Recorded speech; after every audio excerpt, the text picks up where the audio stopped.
nakakuha ako ng gamot. Kapag nainom ko na ang mga ito, gagaling na ako, di ba?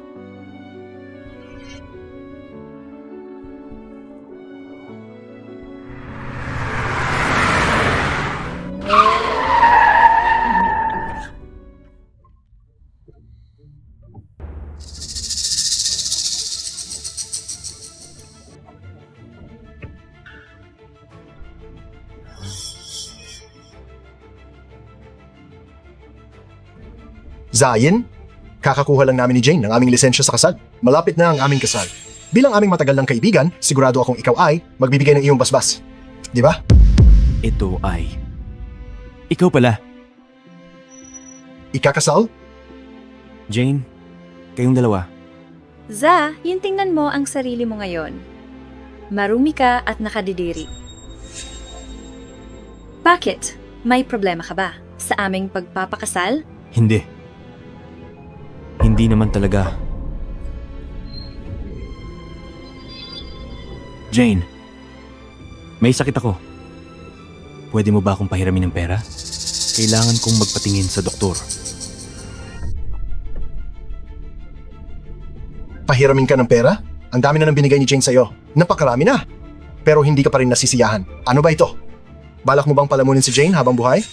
Jane, ilan lang naman ang ibinigay mo sa akin na ilang libong dolyar? Sa loob ng mga taong ito. Hindi man lang ito katumbas nang binigay ko sa iyo sa loob ng 1 linggo noong tayo ay nag-aaral pa. Jane, nakalimutan mo na ba? Ikaw lang naman ay anak ng aming driver. Sabi mo, payag kang pakasalan ako. Gusto mong makaramdam ng katiwasayan. Kaya inilipat ko ang kumpanya sa iyo. Nakalimutan mo na ba ang lahat ng ito? Draper ang tatay ko. Ano naman? Zion, matagal nang bumagsak ang pamilya Smith. Iniisip mo pa bang tagapagmana ka ng kayamanan? Lahat ng meron ako ngayon, sarili kong pinaghirapan. Ako ang nagpaunlad sa Smith Corp. Kung nalalaman ito ng iyong yumaong mga magulang, sila pa nga, sasampa mula sa kanilang mga libingan para pasalamatan ako. Jane, pero malinaw mong sinabi na gusto mong pakasalan ako. Masisisi mo ba ako? Kung hindi ka sana nagpakalayo-layo at nagka-AIDS, hindi kita iiwan. Hindi. Hindi ako nagloko. Ikaw lang ang minahal ko. Wala akong naging relasyon sa sinumang iba. Hindi ko nga alam kung paano ako nagkaroon ng AIDS. Tama na. Tumigil ka sa pagdadahilan. Nakakalungkot at nakakahiya. Jane, nagmahal ka ba? Sa akin kahit kailan. Kahit kaunti? Mahal mo ako? Zion, tingnan mo ang sarili mo ngayon. Sa palagay mo, karapat-dapat ka ba nito? Paano ka nagkaroon ng tapang? Ka na magsabi ng ganyan? Hindi mo ba ito nakikitang katawa-tawa?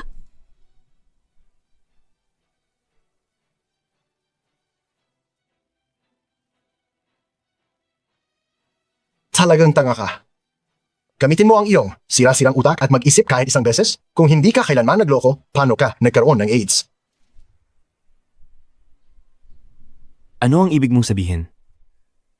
Nakikita si Jay habang ikaw ay napakatapat pa rin sa kanya hanggang ngayon. Magiging mabait ako at sasabihin sa iyo ang totoo.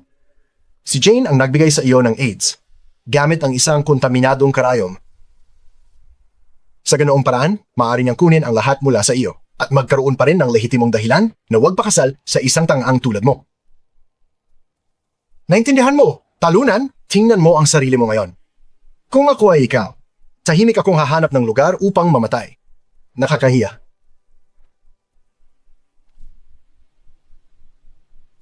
Jane, kayong dalawa ay napakalupit.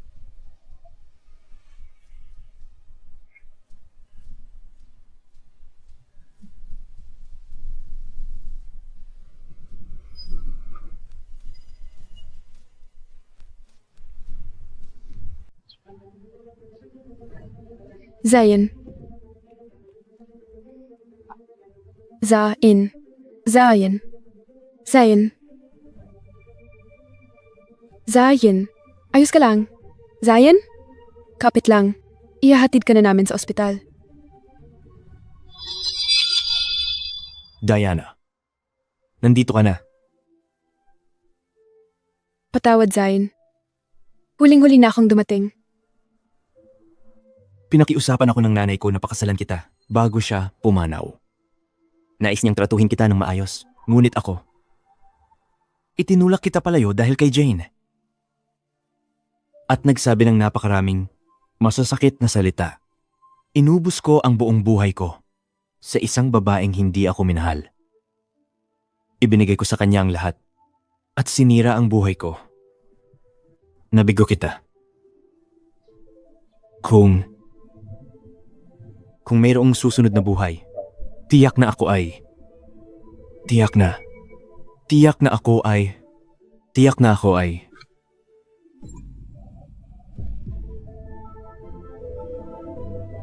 Zion.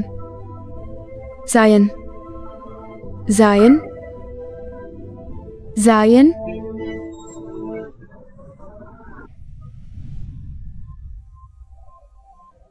Zion? Zion. Zion.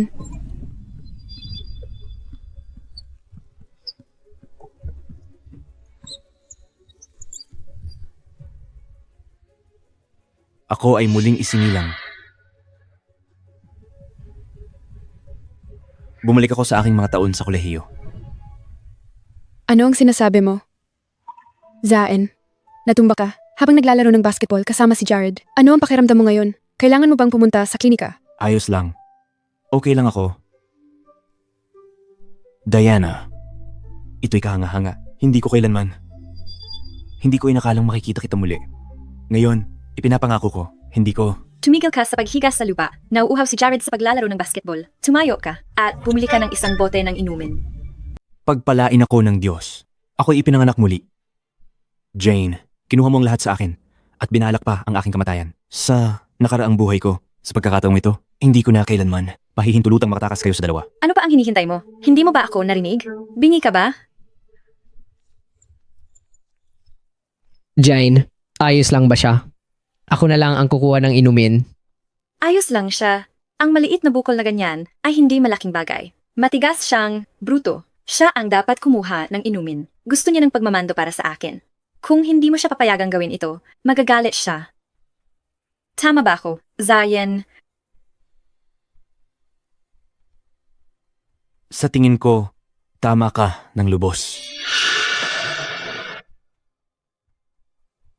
Kita mo, hindi mo kailangang maging mabait sa isang sintungerong tulad niya. Mag-utos ka lang. At aalis agad siya, sabik na magbigay kasiyahan. Isang bote ng inumin, pakiusap. Sige. Nagmamando ulit kay Miss York, ha? Mayroon kang katigasan ng ulo. Ibibigay ko sa iyo yan. Pero sayang, hindi mo man lang makita ang sarili mo bilang kung ano ka talaga. Hindi makakagustuhan si Jane sa isang katulad mo. At ano nga ba ako? Alam ng lahat na ikaw ang anak ng isang katulong sa bahay ni Miss York. Paano mo, sa lahat ng tao, pangaraping makuha si Miss York? Ang babaeng sinusundo ng porsihi papuntang paralan. Malaman mo ang lugar mo. Si Miss York? Marunong talaga siya kung paano itaas ang sarili. Pero naisip mo na ba? Na iyon porsehi ay talagang akin at siya ay ang anak na babae ng utusan ng pamilya ko. Sana hindi ka. Nagiging baliw dahil tinanggihan ka ni Miss York. Well, wala akong oras para dito. Bilisan mo at dalhin mo na ang inumin sa kanya bago ka mapagalitan. Dahil nahuli ka na naman. Kawawang sintunggero. Jane, paano ka naglakas loob magkunwaring isang mayamang tagapagmana? Sige, dahil binigyan ako ng panibagong pagkakataon sa buhay. Pagbabayaran natin ang mga utang na ito isa-isa.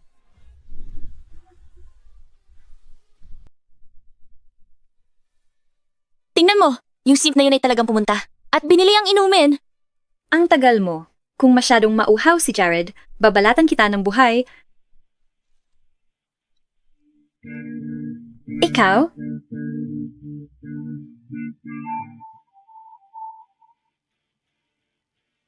Wow, ang sarap sa pakiramdam. Ang humigop ng ganito pagkatapos mismo ng laro.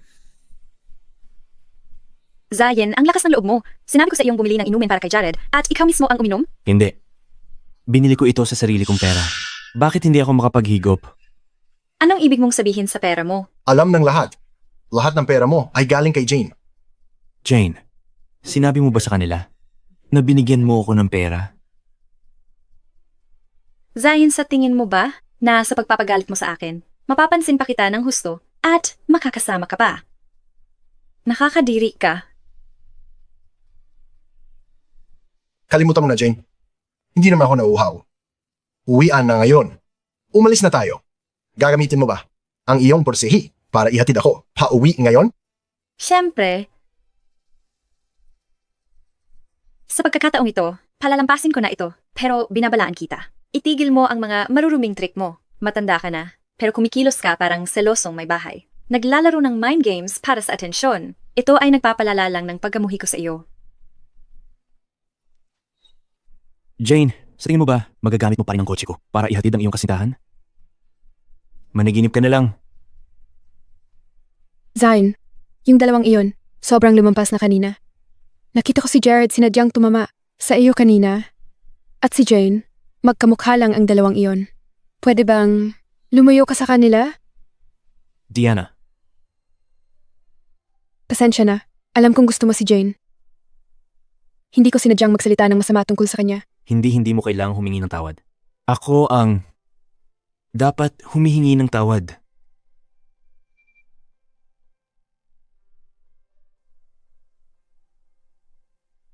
Ay, ayos ka lang ba?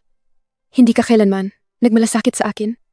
At tuwing may sasabihin ako na masama tungkol kay Jane, pinagsasabihan mo ako at sinasabi mo sa akin na umalis. Hindi na iyon mangyayari muli sa hinaharap. Halika, ihahatid kita pa uwi.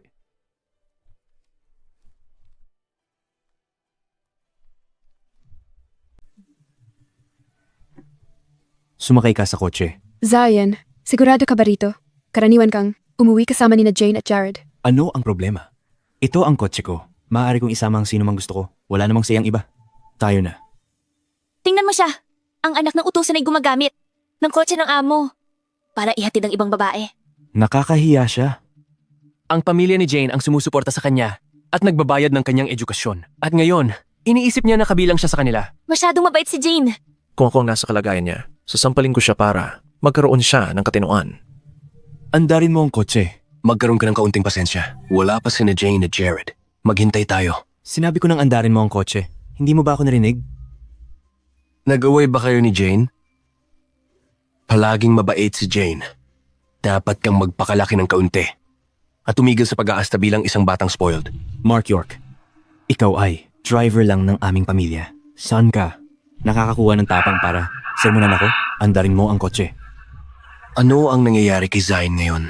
Isa lang siyang simpa na nahuhumaling kay Jane. Paano siya nangahas na magpakataas sa akin? Pagdating ni Jane rito, ipapagawa ko sa kanya. Ka ng husto at pilitin kang humingi ng tawad sa akin. Maghintay tayo. Ayaw mong magalit si Jane, di ba? Narito na sila.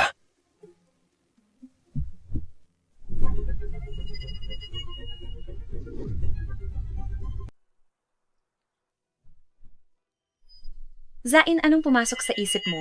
Bilisan mo at papasukin mo kami. Ipinapauwi ko si Diana ngayong araw. Pwede kang sumakay ng bus.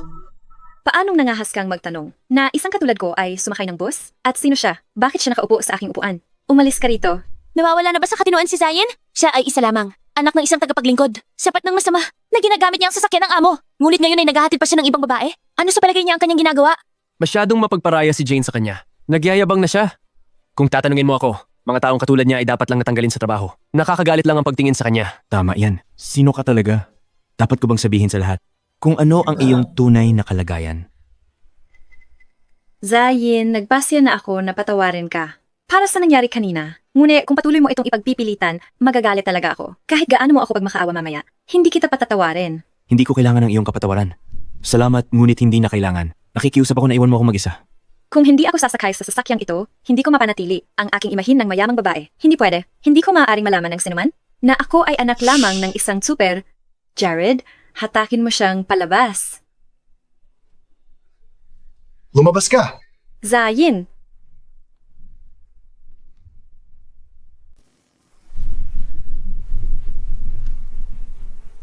Zion, anong ginagawa ninyo? Masakit pa rin sa kanya yung nangyari kanina. Zain, pag may utang na loob ka, dapat kang makinig. Hindi kita isasama ngayon. Baka sakaling magdilat yung mata mo. Andar na.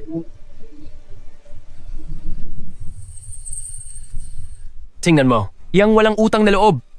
Nararapat lang sa kanya yan. Tama, kailangan niya ng leksyong ganito. Eksakto. Anak lang siya ng isang katulong. Akala mo kung sino? Karapat dapat lang sa kanya. Hinhayaan mo na. Dapat ba nating? Hindi. Babalik yan sa mukha ko kung hindi ko sila aayusin ngayon. Hello, Ma? Yung driver na inupahan mo.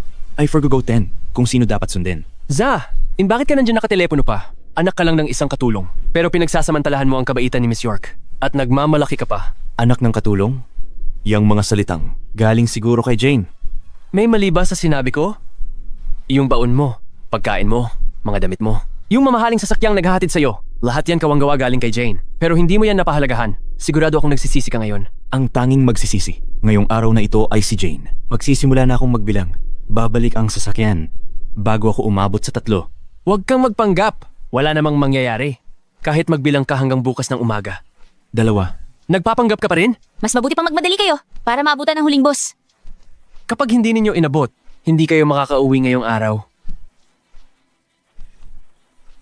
1.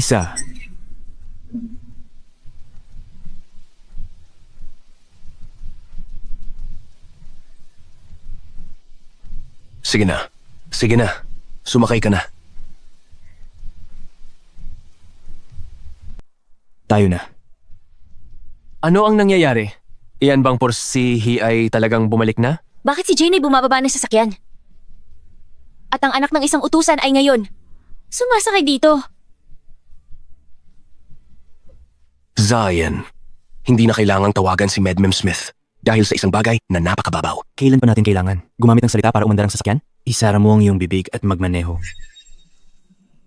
Dapat kang talagang magtrabaho sa iyong ugali. Kung magpapatuloy ito, hindi lamang hindi ka magugustuhan ni Jane, kundi ikaw rin ay maghihirap ng marami kapag pumasok ka sa lipunan. Mark, hindi ko kailangan ng isang driver na nagsisermon sa akin. Kung sa palagay mo ang aking ugali ay sobra na, maaari kang umalis ngayon din. Oo, pasensya na. Hindi ka pa ba nagsasawa? Ano ang problema? May sasabihin ba si Miss York? Zain, ako ito ay talagang wala sa lugar. Si Jane ay sapat na mabait upang pahintulutan ng driver na bumalik para isundo ka. Sa halip na maging mapagpasalamat, ikaw ay naging agresibo. Huwag mong sayangin ang iyong hininga sa kanya. Mga taong katulad niya ay hindi nakaunawa ng pasasalamat. Zain, talagang lumampas ka na sa linya sa pagkakataong ito. Kahit na lumuhod ka at magmakaawa para sa aking kapatawaran. Kapag tayo ay nakabalik na, hindi kita patatawarin. Kapatawaran? Ikaw. At ikaw, Jared, ang ating kasiyahan ay kakasimula pa lamang. Huwag mo akong patawarin kailanman. Tingnan natin kung sino ang magwawakas na nakaluhod na nagmamakaawa para sa awa. Ikaw, Magmaneho ka?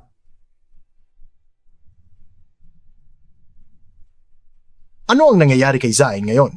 Ibang-iba siya kaysa nung dati. sinusubukan niyang guluhin ako para makuha ang atensyon ko. Ang layunin niya ay mapansin ko siya ng mas madalas. Nakakawa.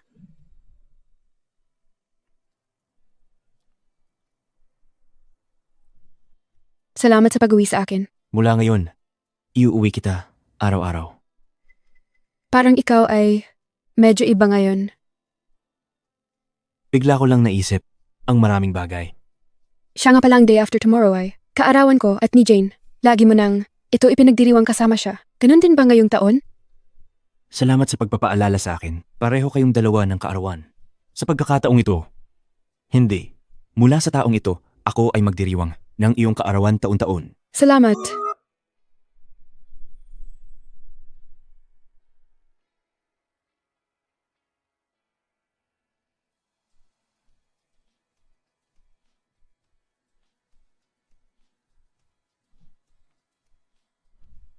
Magmaneho ka.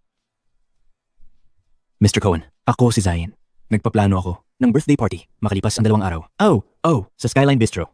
Siguraduhin mong lahat ay handa. Gayun din ireserba ang pinakamagandang set ng alahas para sa akin. Ipagkakaloob ko ito bilang regalo. Sige. Ang lugarista ay laging lugarista. Pinagpaplanuhan niya ang birthday party ni Jane at binibili pa siya ng alahas para mapalubag ang loob niya.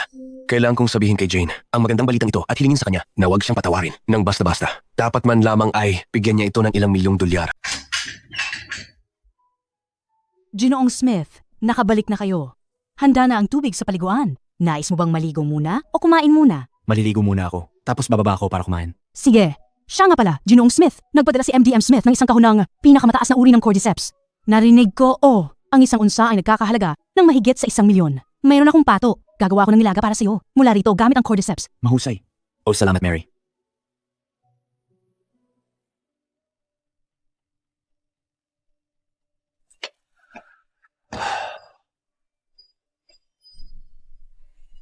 Mark, paano nangahas ang isang driver na katulad mo na umupo sa pangunahing mesa at kumain ng aking pagkain? Ano ang iyong sinisigaw? Pagod na ako pagkatapos magmaneho ng kalahating oras. Hindi ba ako maaaring magkaroon ng makakain? Ang upuang yon ay para sa aking ina at ang nilaga na iyong kinakain ay ginawa para sa akin ng mga tao ng aking ina. Ikaw ay isa lamang tsuper ng pamilya. Paano ka nangahas na umupo diyan at kumain ng ganyan? Palaging ganito. Zion, huwag kang makipag-away ng walang dahilan. Kumain ako ng kalahati ng cordyceps at ang natitira ay para kay Jane. Kapag nakakain na si Jane, maaari mong kunin ang anumang natira. Nakuha mo? Mary, ang aking leeg ay bahagyang naninigas. Tawagan mo ang aming masahista. Sabihin mo sa kanyang pumunta para sa isang sesyon, gayon din. Nasa mood ako para sa kick. Kunin mo iyong 3 bituin na Michelle in chef mula noong nakaraang panahon para gumawa ng isa at ipadala ito. Ano? Huwag magpadala-dala ng iyong mga paa o tatanggalin kita. Jane, marahil ay pagod ka na mula sa eskwelahan. Ang sinabawang ito ay pampalakas. Kumuha ka ng isang mangkok. Salamat, tatay. Ano pa ang hinihintay mo? Tumungo ka na at magtrabaho. Laging sobrang clumsy at walang muwang. Sige, aalis na ako. Teka, Mary, hindi mo kailangang pumunta saan man.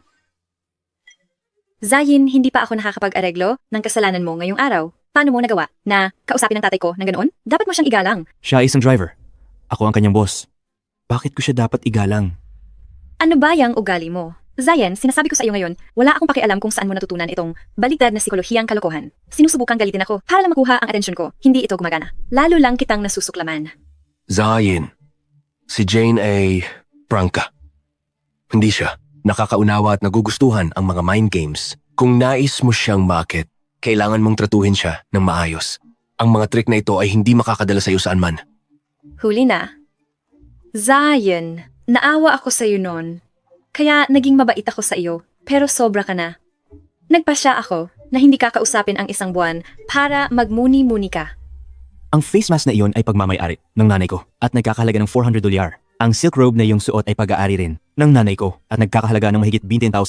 Ang bahay na tinitirhan mo ay nagkakahalaga ng $130 million at pag-aari ng aking pamilya. Kahit ang sinabawang iyong kinakain ngayon ay inihanda para sa akin ng nanay ko. Jane, saan mo nakukuha ang lakas ng loob na sabihin sa akin na hindi mo ako kakausapin sa loob ng 1 buwan at kailangan kong magmuni-muni? Hindi ba katawa-tawa iyon? Zayin, anong ginagawa mo? Zain, hindi ko inasahan na ikaw ay napakasakit. Kumuha lang kami ng kaunting pagkain mo. Dapat kang maging karangalan na. Handa kaming gawin ito. Dapat mong pahalagaan iyon. Eksakto. Nainggit ka lang dahil malapit ako kay Jared. At gusto mong pilitin akong makasama ka. Zayn, matanda ka na. Tigilan mo ang pagdadabog. Parang ilang may bahay na mapait. Ipinapakita ko lang ang paghamak sa iyo. Pag-isipang mabuti ang iyong nagawang kasalanan. Tara na, Tay. Ang pagkakita sa kanya pa lang ay nakakasuka na. Ginoong Smith. Mary, itapon lahat ng pagkain na ito. Nadumihan na nila ang lahat. Mula ngayon, hindi sila pinapayagang hawakan. Kahit ano sa bahay na ito nang walang pahintulot ko. Nigamitin ang pangalan ng aming pamilya upang mag-enjoy ng anumang serbisyong luho. Hindi sila karapat-dapat dito.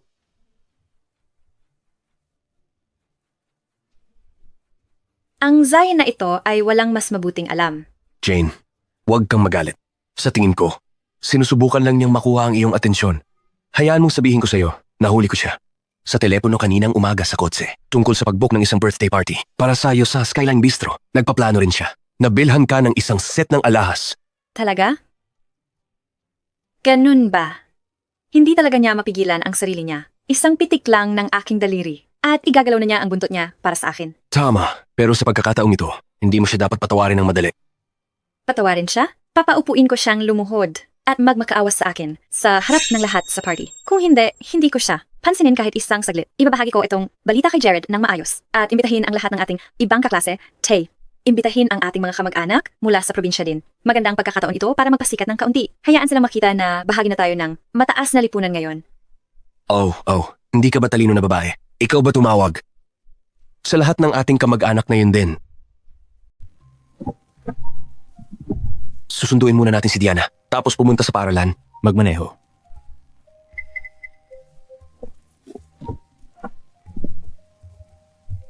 Gaya ng dati, sunduin muna si Jared tapos pumunta sa paaralan. Sige, tara na. Ihinto mo ang sasakyan. Anong problema mo? Mark, ito ang sasakyan ng pamilya ko. Ikaw lang ang super. Binabayaran ka namin para ihatid ako. Paalis at pauwi sa paaralan. Kung gusto mong sunduin si Jared ng ganyan, pwede kang umalis. Bumili ng sarili mong sasakyan at sunduin mo siya mag-isa. Anong sinasabi mo, Zayn? Lagi nating sinasundo si Jared muna, bago pumunta sa paaralan ng magkakasama. Sinabi ko sa iyo na susunduin natin si Diana muna bago pumunta sa paaralan. Hindi mo ba ako narinig? Si Diana na naman? Yun akala mo ba maiinis ako? Kung makakasama ka ng kung sinong babae, kinamumuhian ko ang isang Don Juan nang higit sa lahat. Hindi ko lang maintindihan kung saan mo nakukuha ang kumpiyansa para isipin na lahat ng ginagawa ko ay tungkol sa'yo. Ngayon, bumaba ka sa sasakyan. Ano? Anong sinabi mo? Sasakyan ko ito. Sasakyang pansarili ko. Pinapababa kita. Hindi mo ito karapat-dapat. Ikaw? Mark, simula ngayon, hindi otorisadong mga individual ay hindi pinapayagan sa sasakyan ko. Kung naiinis ka dito, pwede kang mag-empake at umalis.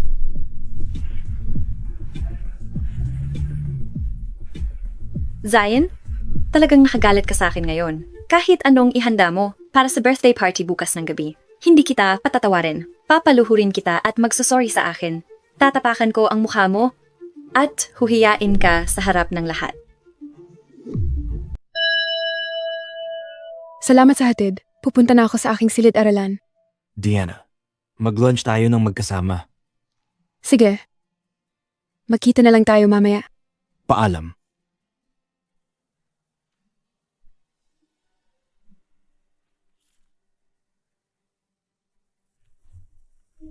Umurong ka. Zayn, napansin ko medyo walang hiya ka. Nawa sa'yo si Neng York at ipinaghatid ka pa pauwi. Pero iniwan mo siya para ihatid ang ibang babae. Kotse ko yan. Maghahatid ako kahit kanino ang gusto ko. Ano sa iyo iyon? Sino ka ba talaga? Tigilan mo na yung pagpapanggap. Huwag masyadong mayabang. Nababuhay ka gamit ang gamit ni Ngang York. Tapos inaangkin mo bilang sarili mo. Hindi ka ba nahihiya?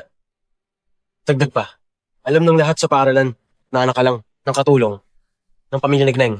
York, mabait na nga si Gneng. York, na pinag-aaral ka at pinagkakagastusan pa. Sa halip na magpasalamat ka, heto ka, nagpapanggap na mayamang tagapagmana. Wala pa akong nakilalang kasing kadiri mo. Ang mga katulong ay dapat malaman ng kanilang lugar. At tumigil na sa paghabol sa imposibleng pangarap. James, Tanga, bakit mo inaway si Jizayan? Si Jane ba ang nagsabi sa iyo ng lahat ng ito? Matali kaming magkaibigan ni Jared. Sinabi niya sa akin ang lahat. At dahil matagal nang may gusto si Jane kay Jared, syempre, sinabi niya mismo sa kanya ang mga detalye na ito. Kaya nga niya alam ang lahat ng ito. Ganun ba? Di ba sumagi sa isip mo na pwedeng baligtad ang totoo? Tama na. Bumalik ka sa iyong upuan.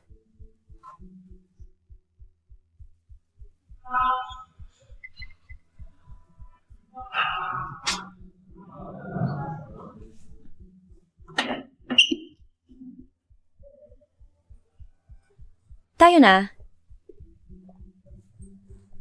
Miss York. Ikaw ay nagsasabi sa mga tao na ako ang anak ng katulong ng pamilya mo. Bakit hindi mo ipaliwanag sa lahat ngayon din kung sino ang tunay na amo at katulong? 1820 Zion, hindi ka pa ba nasisiyahan? Magsisimula na ang klase. Wala akong oras para sa mga kalokohan mo. Hindi ganyan kabilis. I6, hindi pa nagsisimula ang klase. O ikaw ba ay nagkokonsensya? Yaw ii. Sige, mga kaklase, pakibalik sa inyong mga upuan. May babalita ako. Narito si G-Wood. Wala akong oras para dito.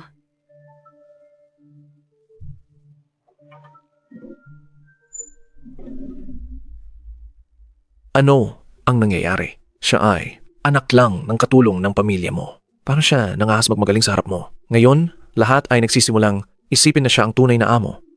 Siya. Ang kanyang nanay ay nagtrabaho para sa amin ng higit 10 taon. Ang aking mga magulang, awa sa kanilang pamilya. Kaya inutusan nila ako na alagaan siya. Sa tingin ko, masyado akong mabait, hindi ba? Naunawaan ko. Jane, tunay kang mabait ang puso. Pero huwag mo siyang hayaang abusuhin ang kabaitan mo. Sa mga ordinaryong tao tulad niya, kapag mas mabait ka, lalo, niyang inaabuso ang kabaitan mo.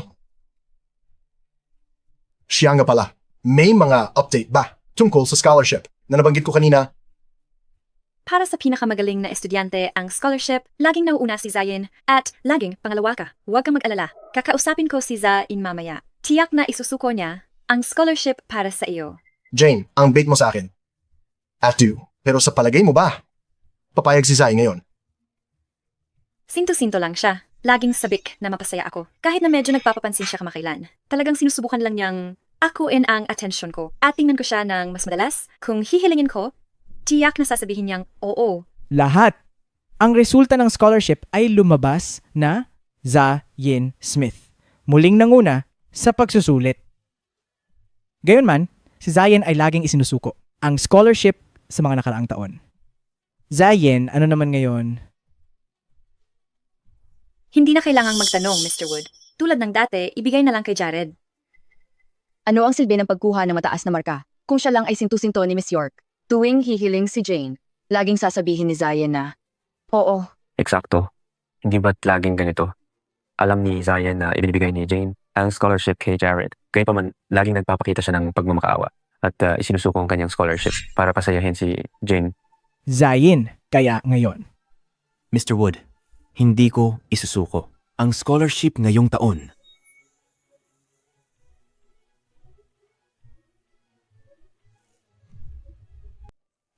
Zayn, ano ang ibig mong sabihin? Ano ang ibig kong sabihin?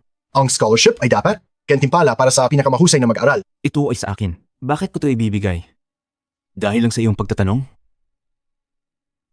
Binibigyan ka ni Jane ng pagkain damit, inaasikaso ang lahat ng iyong pangangailangan at nagbibigay pa sa iyo ng sasakyan. Hindi mo ba maibibigay ang isang scholarship lamang para sa kanya? Zayn, napakawalang utang na loob mo.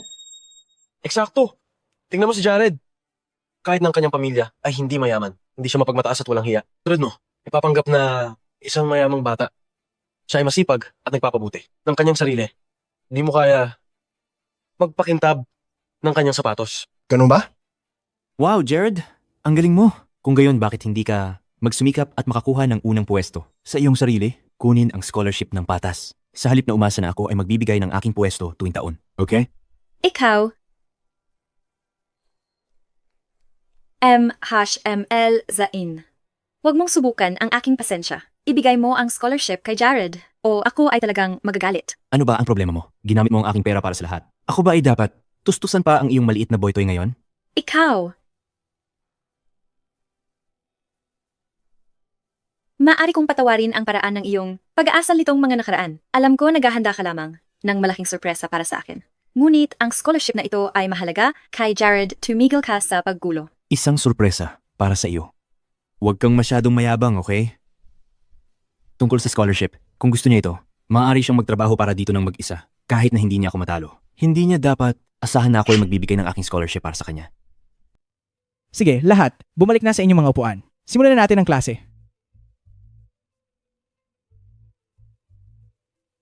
Jane, ano ang nangyayari? Hindi mo ba sinabi? Si Zayn ay papayag kung hihilingin mo lang? Nainggit lang siya sa pagiging malapit natin, kaya siya ganyan umasta. Huwag mo siyang alalahanin. Ito ay ilang dosenang libo lang. Ibibigay ko sa iyo. Jane, 2M5, Jane, 7. Ang bait mo sa akin, salamat ka.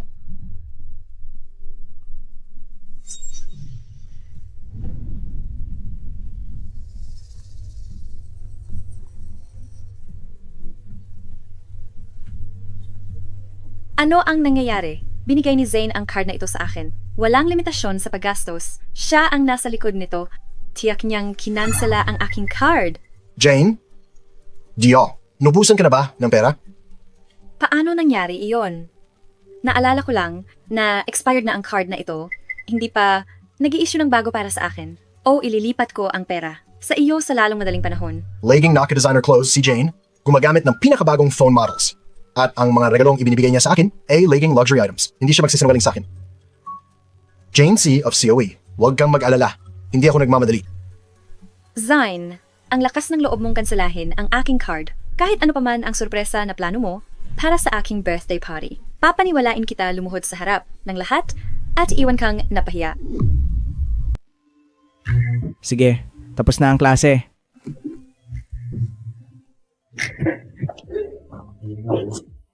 Zion, tara, kumain tayo ng tanghalian. Sige.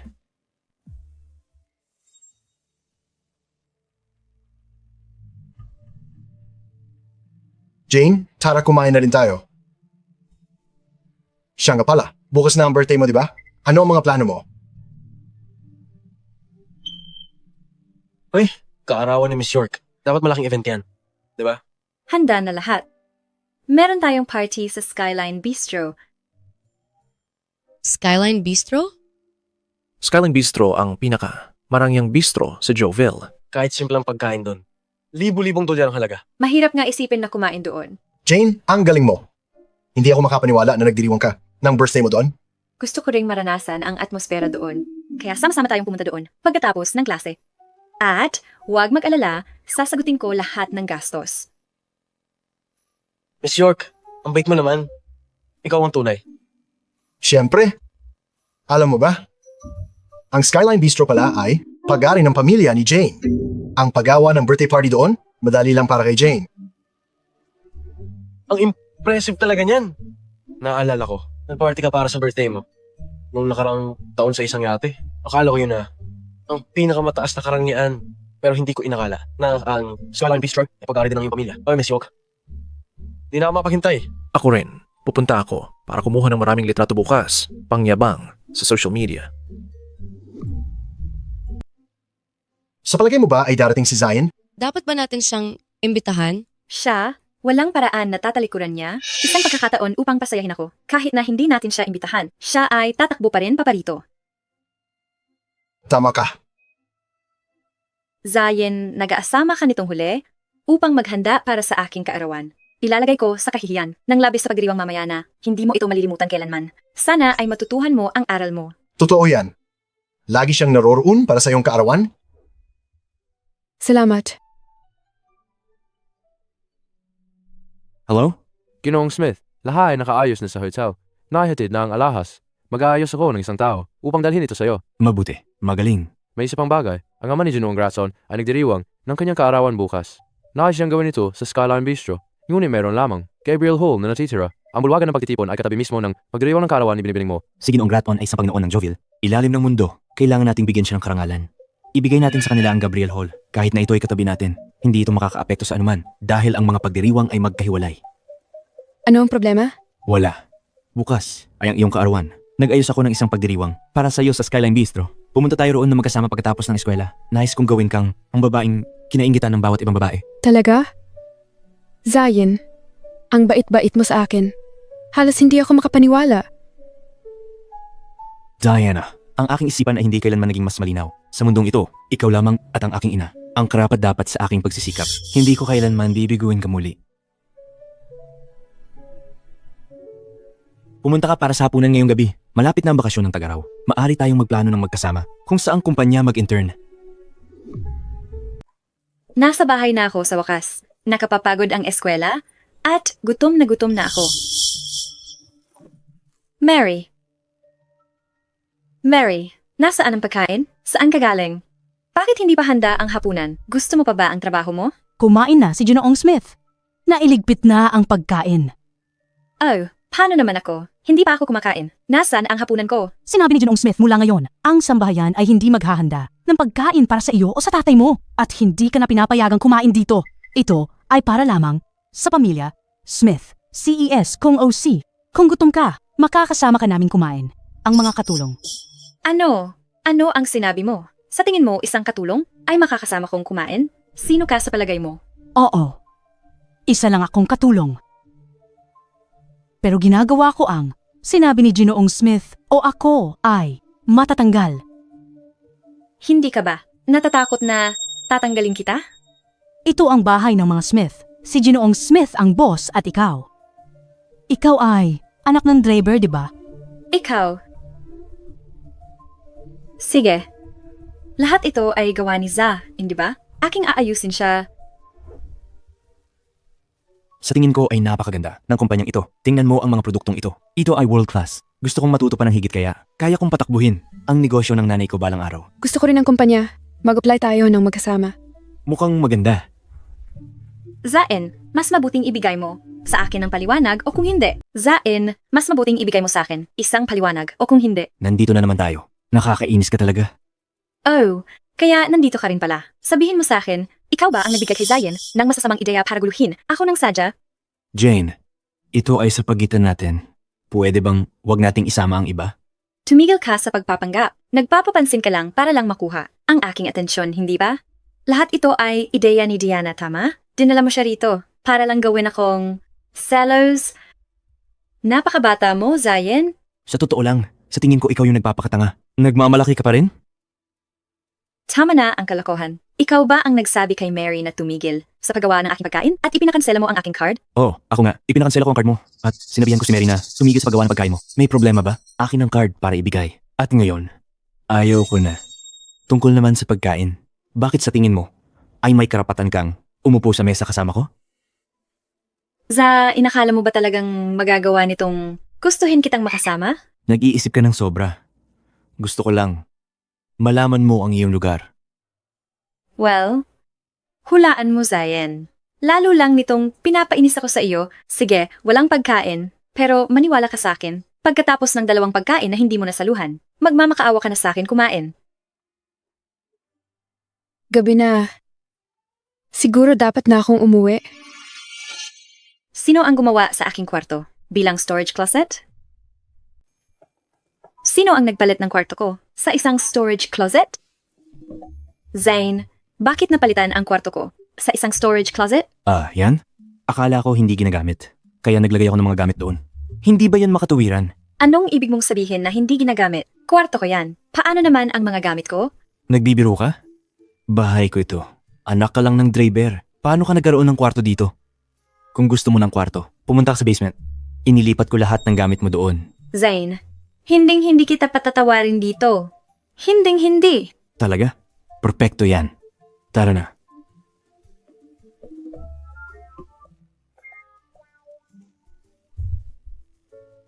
Pasensya na doon. Sana hindi ka naman naging hindi komportable. Hindi naman. Sa tingin ko ay naayos mo ng maayos. Kumikilos ka ng mas parang tagapagmana ng Smith ngayon. Tara na, sasamahan kita pa uwi. Dahil malapit lang tayo nakatira. Bukas ay kaarawan mo. Sasunduin kita ng maaga. Ako ay magiging nakabihis at handa para sa'yo. Maganda yan, tara na. Zayn, nandito ka pala. Halika. Kailangan mong matutunan ng lugar mo. Talaga? Kaya, anong payo ang mayroon ng isang Draper na katulad mo na maialok? Zayn, normal lang para sa mga mag-asawa na magkaroon ng mga hindi pagkakasundo. Pero, bilang isang lalaki, dapat kang maging mas mapagbigay. Tingnan mo kung gaano nasaktan si Jane kamakailan. Sumusobra ka na. Gusto ko lang siyang malaman ang kanyang lugar. Mali ba yun? Bakit hindi ka makinig kahit minsan? Alam mo ba kahit kaninong tsa ang iyong iniinom? Salang naman ito, di ba? Ang tsa na ito ay para sa aking lolo. Binili ng aking nanay. Galing ito sa inang puno ng Solanti. Ang kabuuang anibawa taon ay mas mababa sa 5 kilo. Ang tasa na iyong iniinuman ay nagkakahalaga ng hindi bababa sa 3,000. Ano? Ganun kalaki? Akala mo ba ay pera ang makakabili nito? Galing ito mismo sa inang puno. Sige, dahil naging aming Draper sa mahabang panahon, hihingin ko na lang ang pera. Ikaw, ano ang ibig sabihin niyan? Ibig mong akong magbayad nito? Nagsasayang ka ng isang bagay na napakabihira. Ang paghingi ng bayad ay aking pagpapaumanhin sa iyo. Kaya 3,000 magbayad ka na ngayon. O ibabawas namin ito mula sa iyong sweldo buwan-buwan. Zayn, hindi ka pa ba nagsasawa? Sinasabi mo at ginagawa ang lahat ng ito para lamang makiusap sa akin na makasama ka, hindi ba? Sige, sabihin ko sa'yo. hindi ito magtatagumpay. Kung naging mas mabait ka ng kaunti sa akin, baka sakaling isipin ko ito. Ngunit dahil nangahas kang sumalungat sa akin, hindi ko kailanman tatanggapin ka. Teka, maliwanag pa sa labas. Pero nananaginip ka na? Ikaw, Zion, matagal na kitang tiniis. Huwag mong ipilit. Sige, kaya tumigil ka na magtiis. Sa akin, ikaw at ang iyong ama, maaaring mag-impake ng inyong mga bagay. At lumabas sa bahay na ito. Ano? Pinalalayas mo kami? Oo, ginagawa ko itong isang pabor para sa iyo. Kung napakahirap para sa iyong manatili dito, bakit hindi umalis? Hindi ba iyan magbibigay sa iyo ng kapayapaan? Ikaw! Zion. Oh, hindi. Mr. Smith. Nagiging immature siya. Papaaminin ko siyang humingi ng tawad kagad. Pero pakiusap, huwag mo itong damdamin ng personal. Mukha ba siyang nahandang humingi ng tawad? Nagpapakipot lang siya, nagpapahirap makuha. Sumuko ka muna at palambutin ang kanyang ego. Magiging normal na muli ang lahat sa bukas. Sige, kung ayaw mo, humingi ng tawad. Kalimutan mo na. Bayaran mo ang iyong utang at mag-impake ng iyong mga bagay. Isipin mo ang karangyaan dito. Nais mo ba talaga na mapalayas tayo? At bumalik sa pamumuhay sa isang upahan? At inanyayahan ko na ang lahat ng ating mga kamag-anak sa kaarawan na bangkete bukas. Gusto mo bang ilagay ako sa kahihiyan? Ikaw na bata! Sinabi ko sa iyo na humingi ng paumanhin. Hindi mo ba ako narinig? Hindi pwede. Siya ay isang torpe. Ako, humingi ng paumanhin sa kanya, walang posibilidad. Ikaw, Ginoong Smith, ang babaeng ito ay ignorante. Ngunit huwag kang mag-alala. Pauwiin ko siya kaagad. Maghintay ka sandali. Ang babaeng ito... Tigilan mo! Jane, sa aking nakaraang buhay, inialay ko ang aking sarili sa iyo at ibinigay ko sa iyo ang lahat. Ngunit ang natanggap ko bilang kapalit ay lason. Ngayong pagkakataon aagawin ko sa iyo ang lahat ng kayamanan at pagmamataas na iyong ninanasa. Maiintindihan mo kung ano ang ibig sabihin kapag mayroon kang malalaking pangarap, ngunit isang marupok na buhay. Hello? Ang birthday party mamayang gabi. Dapat ay maringal at masaya. Nakuha mo? Buti na lang hindi na-cancel ang birthday party. Kung hindi, lubusan akong mapapahiya. Sabi ko sa iyo, ang lahat ng bagay na ginagawa niya kani-kanina lamang ay para lamang maghanda ng sorpresa para sa birthday party. Sinusubukang gumawa ng kaibahan para magustuhan ko siya. Matagal ko nang nalaman ang trick na ito. Talagang marunong ka sa mga bagay. Siya ay napakagaling umarte kahapon. Halos naisip ko, kung hindi ka humingi ng paumanhin, tayo ay malalagot. Mamayang gabi, kailangan nating siya ay lubusang hiyain para malaman niya kung sino ang may hawak. Dito! Iyan ba ay talagang isang tanong? Sige, tatay. Ang mga kamag-anak ay dapat darating na sa lalong madaling panahon. Ikaw ang sumundo sa kanila at magtungo sa hotel. Kailangan kong magkita muna kay Jared. Okay. Pupunta na ako.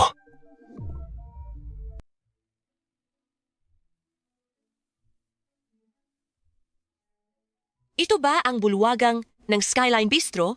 Ang ganda talaga. Hindi pa ako nakakapunta dito. Kailanman sa buhay ko. Lahat ay dahil kay Mark. Kahit para sa kaarawan ng ating pamangking si Jane. Napakalaking bagay nito. Nakikinabang din tayo. Tito Jack, ano sa tingin mo? Espesipiko si Jane na gusto dito gawin ang kanyang birthday party. Upang tipunin ang lahat ng kamag-anak para magsaya. Mabuti, mukhang maganda. Mark, talagang nagtagumpay ka na. Hindi mo na kalimutan ang iyong mahihirap na kamag-anak. Pagbalik natin sa baryo, sisiguraduhin kong maipagmalaki ka ng husto. Ang lahat ng ito ay napakagagandang putahe. Yan! Ito yung Ayong King Crab. Isang piraso ay nagkakahalaga ng 1,000. At merong abalone trepang. At napakarami pang hindi ko pa nakikita. Isang kapalaran. Walang problema. Lahat kayo kumain at uminom ng maluwag. Huwag kayong magpigil. Mark, ikaw ay talagang napakagaling na ngayon. Kahit ang malalaking boss sa Joville ay dapat magbigay sa'yo ng respeto, di ba? Ano pa ang aasahan mo? Halata naman, di ba? Sa tingin mo ba kahit sino ay maaaring mag-book ng bulwagang ito sa Skyline Bistro? Hindi lang pera ang kailangan, kundi pati kapangyarihan.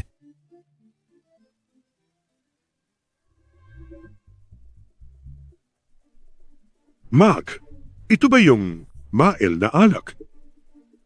Narinig ko isang bote ay nagkakahalaga ng 1,000. Pwede ba nating buksan para matikman ko? Ano ang isang bote ng mael o alak? Buksan mo na lang. Lahat kumain kayo ng walang pag-aatubili. Mula sa mga putahe sa hapag. Dahil pamilya tayong lahat, huwag kayong magpigil. Napakageneroso ni Mark. Kung gayon, hindi rin kami magpipigil. Oh, oh! Bilisan ninyo at umupo na. Hindi pa ako nakakaranas ng ganito kasarap na pagkain.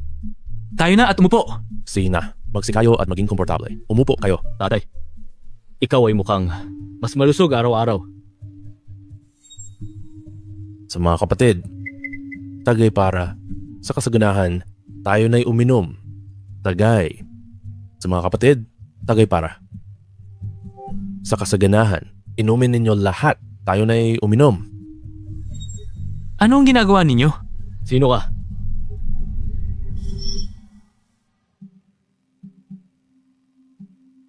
At sino ka? Sumisigaw ng ganyan? Naghahanap ng gulo? Sa Joville, walang sino man ang nakangahas na gumawa ng eksena sa aking pagtitipon. Pagdiriwang ni Robert Gratton. Sa tingin mo, kaya mo? Makalusot yan? Ginoo Gratton? Maari. Maari ba siyang maging Ginoong Graton, ang tigre ng Joville? Ginoo Gratton? Ano naman? Kung ikaw ay si Ginoong Gratton, narito kami para sa pagdiriwang ng kaarawan ng aking anak na babae kahit na ikaw ay si Ginoong Gratton. Hindi mo lugar na makialam. Ano? Pagdiriwang ng kaarawan ng iyong anak na babae?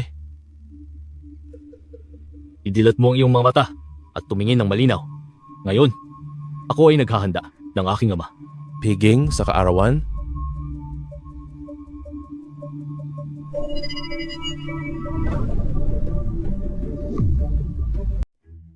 Hindi.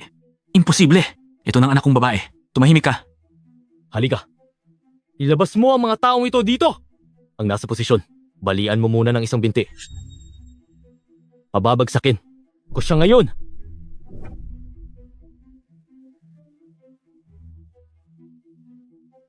Mr. Gratton, hindi pagkakaunawaan. Totoo talaga to. Isa ako sa mga Smith. Dapat ninyong alalahanin ang aking mga koneksyon. Smiths? Sige. Pagdating ng mga Smith, ipapaliwanag niya ito. Tingnan natin kung ano mangyayari.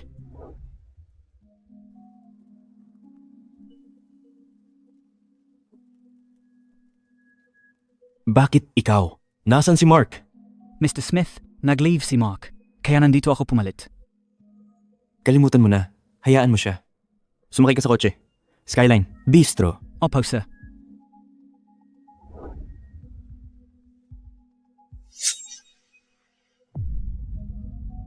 Buwisit, bakit nandoon silang lahat sa pinto? Ngayon ang pagkuha ko ng taxi ay malalantad. $50. Nagbabayad ba kayo ng cash o QR scan? Ginoo, maaari po kayong umusad ng kaunti pa sa unahan? Ayaw kong bumaba dito. Hindi ba ikaw ang nagsabi, Skyline Bistro? Tumigil ka sa pagpapaliban at magbayad ka. Sinabi ko sa'yo na, umusad ka, kaya umusad ka. Gusto mo ba ang pera o hindi? Tumigil ka sa pagsasalita ng kalokohan. Ano bang problema mo? Napakabata mo at gusto mo pa rin na samantalahin ang iba.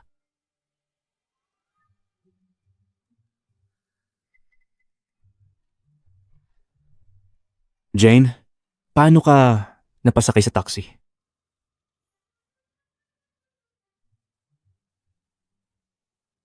Aba, ang aming kotse ay nasira ngayon. Kaya ako ay tumawag ng isang random na taxi.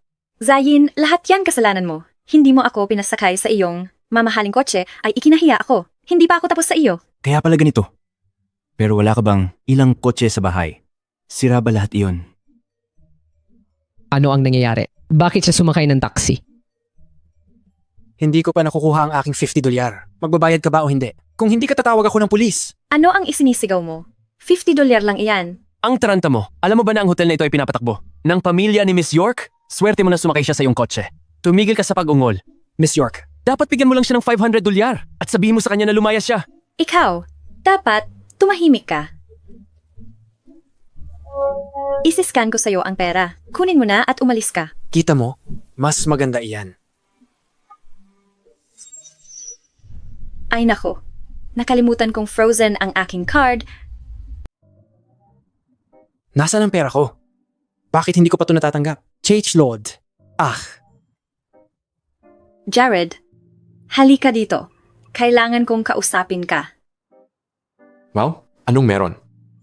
Maaari mo bang bayaran ang pasahe ko sa taxi? Hindi pa napapalitan ang aking card, kaya hindi ako makabayad. Lolokohin ba talaga kita? Bilisan mo, pinapanood tayo ng lahat. Ball ends ay pakiusap. I-scan kita. Bakit kailangan niya ng ibang magbayad? Hindi ka nga makabayad ng 50 piso para sa taxi? Paano ka magpanggap na mayamang babae? Minamaliit mo ako. Karapat dapat kang magmaneho habang buhay. Jane, tutubang ang iyong card ay nakabara pa sa bangko, kaya hindi ka makabayad. At ang iyong sasakyan ay sira talaga, kaya ka sumakay ng taxi. Anong ibig mong sabihin? Sa palagay mo nagsisinungaling? Ako sa iyo? Hindi ba ako naging mapagbigay? Sa iyo sa lahat ng mga taon?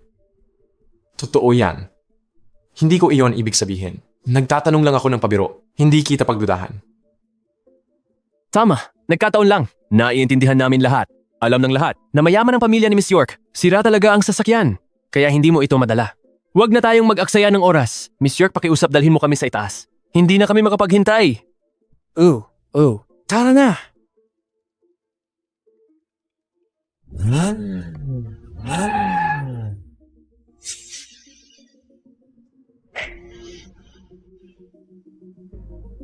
Hindi ba sira ang sasakyang iyon?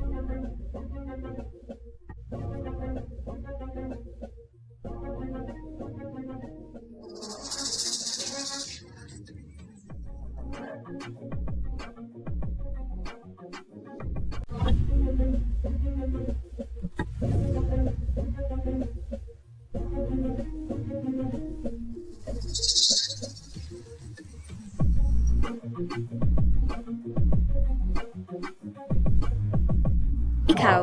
Wow, Zion. Ganyan ka ba talaga kawalang hiya? Ninakaw mo talaga ang kotse ni Miss York para magsundo ng ibang babae dahil sa'yo. Napilitan siyang sumakay ng taxi. Masyado siyang mabait kaya nagdadahilan pa siya para sa'yo. Sinasabi sa amin na ang kotse ay sira. Yun pala, lahat ay dahil sa'yo. Eksakto. Kung hindi, bakit sasabihin ni Jane na ang kotse ay sira at kailangang ayusin? Ang kaso lang, ninakaw mo para magyabang. Tama ba? Masyadong mabait si Jane. Nakasalamuha niya ang isang taong mapagmalaki at makasarili at tinulungan pa itong magdahilan. Kaya sinabi mo sa kanila na ang kotse ay sira at kailangan sumakay ng taxi? Kaya kailangan kong itanong, paano mo binayaran ng pasahe? Pinabayad mo ba sila para sa'yo? Ayoko nang makipagtalo sa'yo. Pumunta ka rito, ngayon para mapasang-ayon ako, di ba? Bakit mo naiisip na pumunta ako rito para magbigay lugod sa'yo? Nagpapanggap ka pa? Kailan ba nagdaan ang kaarawan ni Miss York? Nawala ka rito? Para kang matigas na sticker na hindi matanggal. Hindi ka nga nanyayahan ngayon, pero narito ka pa rin na sumusunod. Walang hiya! Sino ka para magsalita ng ganyan? Wala kang karapatang magsalita. Seryoso ka ba? Pangahas ka para magsalita sa akin ng ganyan, anak ng katulong. Kung hindi lang sana kaarawan ni Miss York ngayon pinatulan na kita. Kaarawan? Naiintindihan ko na, Jane. Hindi mo naman talaga iniisip na pumunta ako rito para sa iyong kaarawan, di ba? Tumigil ka sa pagpapanggap sa harap ko. Alam kong hindi ka makakapigil. Sige, bahala ako. Sige, tama na ang usapan. Bilisan mo at iakyat mo na kami. Sa tingin ko talagang seryosong nagugulumihanan si Jane. Talagang naniniwala siya na para sa kanya ang birthday party na ito. Dahil palagi mo namang ipinagdiriwang ang kanyang kaarawan noon. Ano ang balak mong gawin ngayon? Noong nakaraan, bulag ako. Pero ngayong inakala niya na para sa kanya ito. Hayaan mo siyang makita ng personal kung para kanino. Ang birthday party na ito talaga. Sige, sundan niyo ako. Uliran talaga ang uliran. Tuwing may pagkakataong mapasaya ako, hindi niya kayang palampasin. Pero ngayong pagkakataong ito, hindi ko siya madaling patatawarin. Oh, wow. Anak lang siya ng isang utusan. Kumikilos siya na parang siya ang tunay na amo. Jane, kailangan mong ipakita sa kanya ang tunay na kalagayan niya ngayon. Eksakto. Nakakaawa na siya. Ay nakakapagmayabang dahil lang sa pamumuno sa daan. Sige, pagdating natin sa itaas, pwedeng-pwede na kayong magpakalayo, kumain at uminom. Nang kahit anong gusto ninyo, tara na.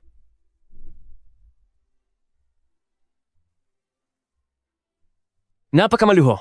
Hindi pa ako nakakapunta sa ganoong kasosyal na hotel. Hindi katakatakang ito ang nangungunang hotel sa Joville. Ang halaga ng bulwagang ito para sa handaan ay siguro mga ilang milyon, di ba? Hindi. 12 milyon talaga. Ikaw, anak ng utusan. Ano ang alam mo? Nagsasabi ka lang ng kung ano-ano. Hindi ka naniniwala sa akin? Ang Boslan handmade carpet sa ilalim ng iyong mga paa ay ipinagbibili sa pamamagitan ng paa sa halagang 38,000 bawat paa. Ang kristal na chandelier sa itaas ng iyong ulo ay mano-manong binriluhan at inilipad.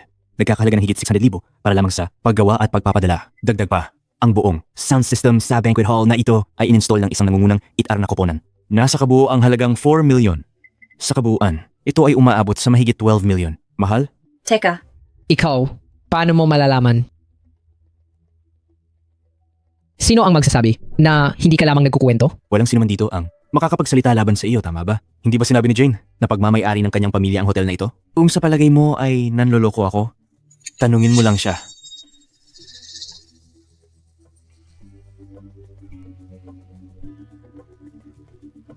Tigilan mo ang pagpapasikat. Marahil ay narinig mo lang ang ilang mga numero habang nakikipaghang kay Jane at ngayon, ikaw ay nagpapanggap na may nalalaman ka. Eksakto. Muntik na kaming malinlang. Ikaw lang naman ay anak ng isang katulong. Kaya anong silbi ng pag-alala? Sa lahat ng bagay na ito? Jane, oras na para harapin ang katotohanan. Mas alam mo kaysa kanino man kung ginagawa ko lang ito. Patuloy ka pa bang magpapanggap?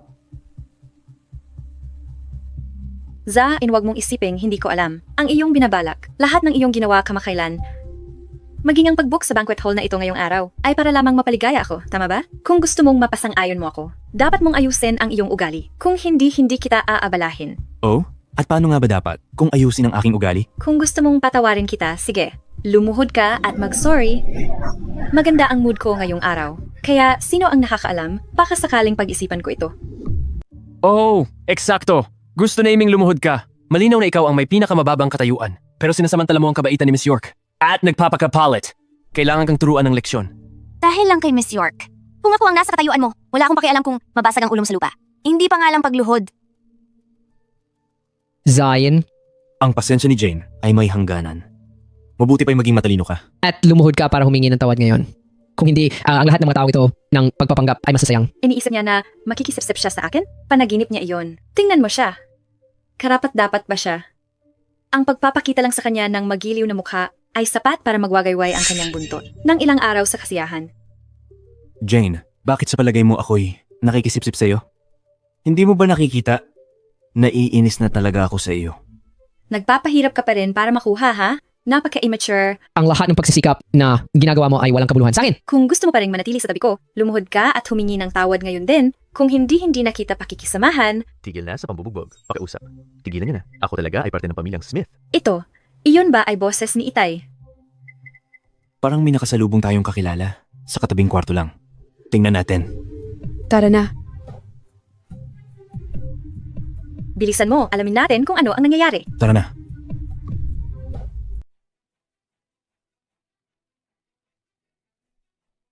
Ano? Tatay, Jane. Hindi ba iyan ang iyong driver? Bakit siya ginulpi ng ganyan? Sino ang mga taong iyon? Zain, narito ka na rin. Iligtas mo ako. Papatay nila ako sa pamamagitan ng pagbugbog. Ikaw ba ay mula sa pamilyang Smith? Ako si Zion Smith. Ano ang relasyon mo kay Beep? Aldrin? Siya ang aking ina. Jane, sino si B-Flat? Aldrin, ina ni Zion. Tinatawag bang BBA, Aldrin ang nanay ni Zion? Ang kakaiba naman ng pangalang iyon. tigilan mo ako. Ang kakairita mo. Kaya, ikaw si G. Smith, ako si Robert Gratton. Mga kaibigan sa mga bilog, tawagin ninyo akong G. Gratton. Ikinagagalak kong makilala. Kayo sa unang pagkakataon. G. G. Smith? Tinawag ba niya si Zain na G? Smith? Tama ba ang narinig ko? Sino ba itong lalaking ito? Ito ba ay isang palabas na inayos ni Zion? G. Gradon. Yan si G. Gradon. Pinag-uusapan siya ng tatay ko. Ang tunay niyang pangalan ay Robert. Siya ay isang bantog na pinuno sa ilalim dito sa Joville. Isang lalaki na. May ganoong kapangyarihan na walang sinuman. Ang mag-aangkin na siya. Paano? Paano nangyari iyon? Bakit si G. Gratton? Tawagan si Zion na G. Smith? Hindi ba ito pagkakamali?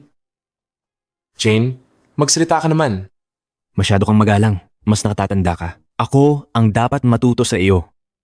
Bata ka pa. Ngunit kahanga-hanga ang mga salita mo, parang sila Jeng nang Aldrin nung araw. Masyado kang mabait. Anong nangyayari rito? Itong tangang ito ay nagdala ng isang grupo ng mga tao. At sinira ang salo-salo. Inihanda ko para sa kaarawan ng aking ama. Hinahangad pa niyang maging narito para sa kaarawan ng kanyang anak na babae. Malapit ko nang asikasuhin siya. Ngunit sinabi niyang siya ay mula sa pamilya ng Smiths, kaya ako nagpigil. G. Smith, kung siya ay talagang kasama ng iyong pamilya, palalampasin ko to dahil sa paggalang para sa iyo.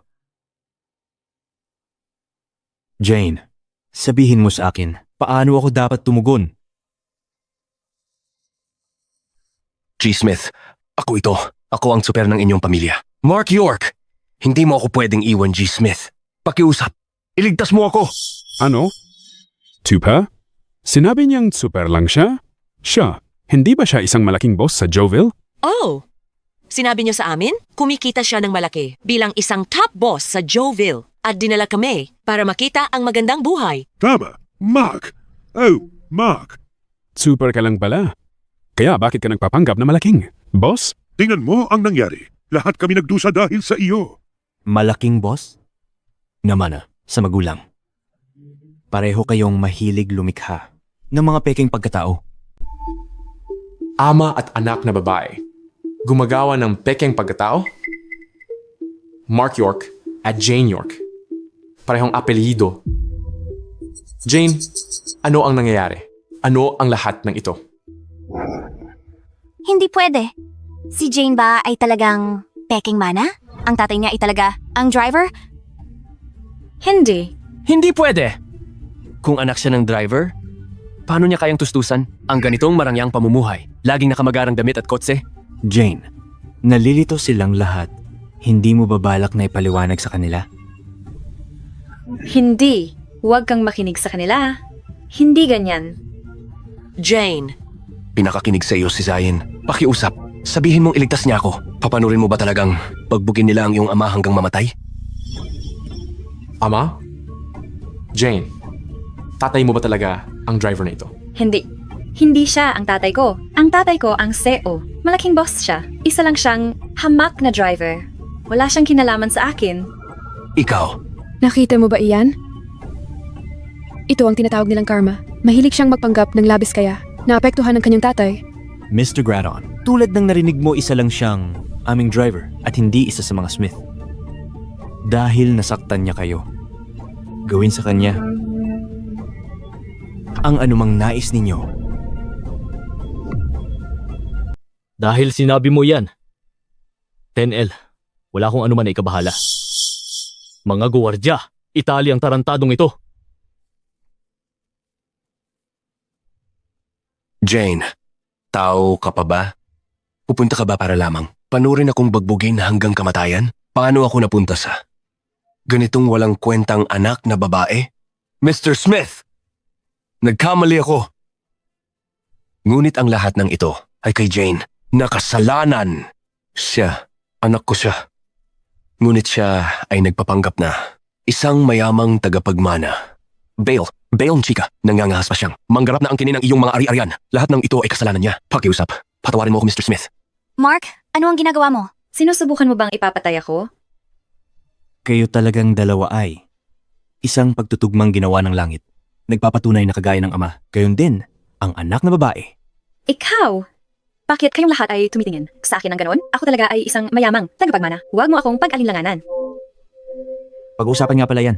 Halos nakalimutan ko. Hindi mo ba palaging inisip na ang birthday party na ito ay idinaraos para sa iyo? Ano ang ibig mong sabihin dyan? Wala akong ibig sabihin.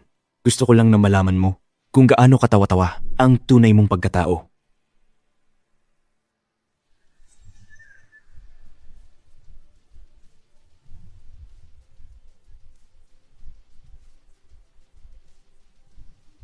Pagbati, Mr. Smith. Maligayang kaarawan sa Ms. Diana Moore.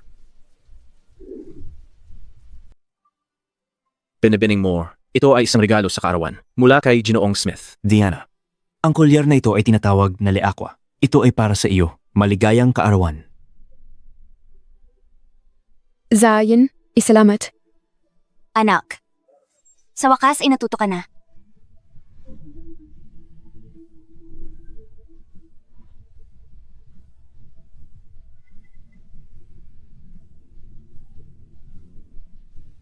Ginang Aldrin. Inay. Ginang Aldrin, nandito ka na. Ako si Robert. Magandang makita ka. Robert, sandali lang. Pahintulutan ninyong makausap ko ang aking anak. Sige pakiusap. Hindi masama. Dati kitang nakikita na mahilig sa isang anak ng driver at ang susi, hindi naman siya disente. Nakairita lang makita ka. Kaya lumipat ako sa kumpanya. Ngayong natauhan ka na, tunay akong masaya para sa iyo. Ginang Aldrin. Ganito na kalaki ang paglaki mo. Kamusta na ang iyong ama? Kamakailan? Maayos naman siya, pero patuloy siyang nagsasalita tungkol sa kung paano siya ay natalo sa iyo sa chess noong nakaraan. Naghahanap siya ng pagkakataon upang maghiganti. Sa mahinang kasanayan sa chess ng iyong ama, iniisip ba niya na kaya niya akong talunin? Noong nakaraan, nang siya ay natalo, ipinusta kanya na maging manugang kong babae. Ano ang kanyang ipupusta sa susunod? More? Maaari ko bang itanong, Binibini? Sino ang iyong ama? Siya? Ang kanyang ama ay si Henry Moore. Oh, ang pambansang, pinakamayamang lalaki, Gino Moore! Binibining Moore, ikaw ang tunay, tagapagmana. Ako ay lubusang nagkamali. Paumanhin. Paumanhin. Mark, may natitira ka pa bang sasabihin? Gang, Aldrin. Ikaw ang nagmamaneho para kay tatay ni Zion mula noong mga panahong iyon. Lahat ng mga taong ito, pinagtiisan kita at ang mga kalokohan ng iyong anak na babae dahil sa respeto sa kasaysayang iyan. Ngunit ngayong araw, oras na para magbayaran ng utang. Gang, Aldrin, alam ko ako yung nagkamali. Pakiusap pagkalooban mo ako ng buhay. Robert, Opo, Gnang. Aldrin, gawan mo ako ng pabor at pagkalooban siya ng buhay. dahil ikaw ang nagtanong, walang problema. Sige. Ang huling bahagi ng aming koneksyon ay nagtatapos dito mula ngayon. Mag-isa ka na. Wala ka nang kinalaman sa mga Smith. Tungkol naman sa iyo. Bifla, Gne, Aldrin. Maaari mo siyang asikasuhin kung paano mo ituturing na nararapat. Jane, Matapos ang lahat ng pagpapanggap na iyon, lahat ay naging wala sa huli. bumalik ka sa pinanggalingan mo. Mula ngayon, pinagbabawalan ka sa Joville.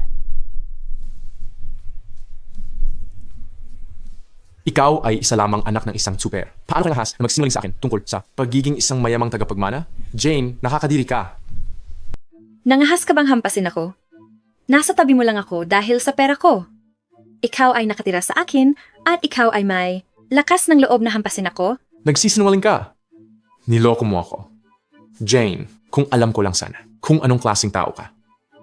Hindi kita titingnan kahit kailan. Jared, magbabayad ka para dito. Ginong Smith, wala akong kaalam-alam nung una. Nadaya rin ako. Lahat ay isang hindi pagkakaunawaan. Huwag mo sana itong isumbat sa akin. Jared, muntik ko nang malimutan ka. Ikaw, ang taong pinanumpaan kong paghigantihan noong ako ay bumalik. Bumalik? Mula saan? Ginong Smith, ano ang pinagsasabi mo? Huwag mo akong takutin. Hindi kita kailanman ginawan ng masama. Lahat ay dahil kay babaeng ito. Nanay, maglabas ng pahayag sa ilalim ng pangalan ng Smith Corp. Sina Jane at Jared A. Permanenteng itinala sa blacklist ng Smith Corp. Walang kumpanyang partner na dapat umupa sa kanila. Ang Mocop ay lubos na susuportahan ng Smith sa pandaigdigang pag-blacklist sa kanilang dalawa. Ikaw? Lahat ay kasalanan mo. Sinira mo ako. Tapos na ang buhay ko. Sino sa palagay mo ang iyong sarili na ngahas na hawakan ako? Sinasabi ko sa'yo, ako ang tunay na tagapagmana. Ang tatay ko ang tunay na boss. Ako ay may tunay na kayamanan. Mayaman ako. Ako ang tagapagmana. Ako, mayaman ako. Ito. Nabaliw na si Jane! Ang wakas na ito ay para sa pinakamabuti. Zion C, ngayong ikaw, hindi inulit ang mga pagkakamali ng nakaraang buhay mo. Ang nanay mo ay hindi sana dumating kung himirap ang mga bagay. Wala nito, nangyari noong nakaraan. Ako ang nagdala sa kanya rito. Naalala mo ba ang iyong huling mga salita mula sa iyong nakaraang buhay? Sinabi mo kung mayroong susunod na buhay, ako ay sasama sa iyo. Diana, ikaw rin ba ay isinilang na muli? Oo, isinilang ako muli sa sandaling ipinanganak ako. Kaya, Zion sa buhay na ito, naghintay ako sa iyo sa loob ng 20 taon. Diana,